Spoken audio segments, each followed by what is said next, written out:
আবু আবদুল্লাহ নরসিংদী থেকে প্রশ্ন করেছেন। তার প্রশ্ন হলো, একাকী ফরজ নামাজ আদায় করার পর জামাতের সাথে নতুন করে আবার ওই নামাজ আদায় করা যাবে কিনা, যেটি একাকী আদায় করা হয়েছে। আবু আবদুল্লাহকে এই প্রশ্ন করার জন্য অসংখ্য ধন্যবাদ।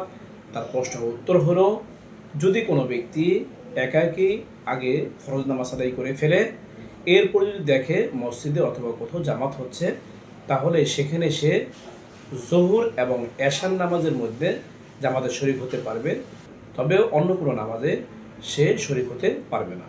কারণ ফজরের পর নফল পড়া, আসরের পর নফল পড়া এটি মাকরু।